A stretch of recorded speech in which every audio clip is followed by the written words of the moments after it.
Le vote de cette loi de militarisation de la police nationale et de la protection civile m'a fait énormément plaisir.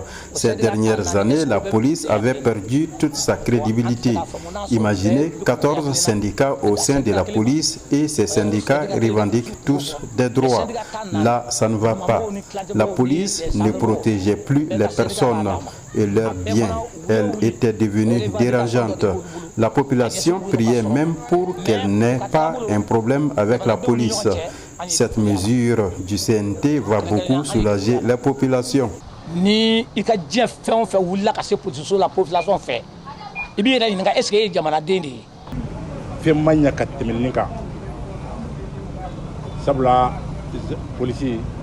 J'apprécie cette loi du CNT à plus d'un titre.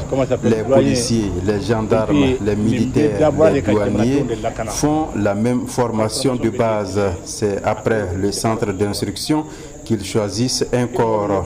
Ils œuvrent tous pour la protection des personnes et de leurs biens. De ce fait, là où le pays se trouve maintenant en matière de sécurité, ils doivent conjuguer les efforts pour combler le vide laissé par les forces étrangères.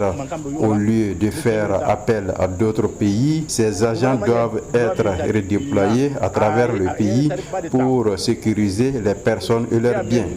Avec ces redéploiements, les policiers et les sapeurs-pompiers pourront sécuriser les zones libérées par les forces armées maliennes.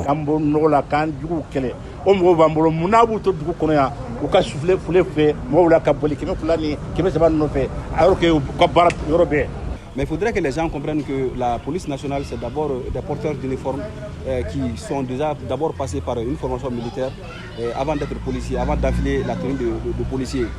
Au regard de la situation sécuritaire que nous traversons, c'est impératif qu'il puisse y avoir un renforcement au niveau de notre armée pour faire face à la situation des terroristes. Donc la police peut avoir un grand rôle à jouer dedans. Et les gens doivent aussi comprendre que depuis fort longtemps, la police était aussi engagée sur le théâtre des opérations, notamment quand on voit les cas de Menasika, où la police était déjà évoluée déjà aux côtés des militaires.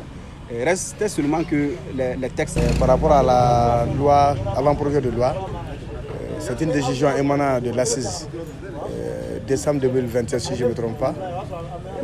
C'est une demande du peuple. Nous, on ne fait que accepter la décision souveraine du peuple. Nous ne sommes pas contre en tant que policier, en tant qu'un responsable d'un syndicat. Si c'est pour sécuriser la population et de leurs biens, ça c'est une mission.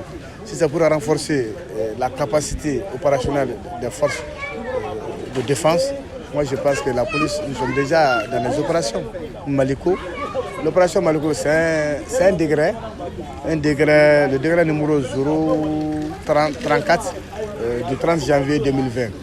Un policier paramilitaire, défense dans le cadre d'opération, il est considéré comme militaire. Et il bénéficie les mêmes avantages que les militaires.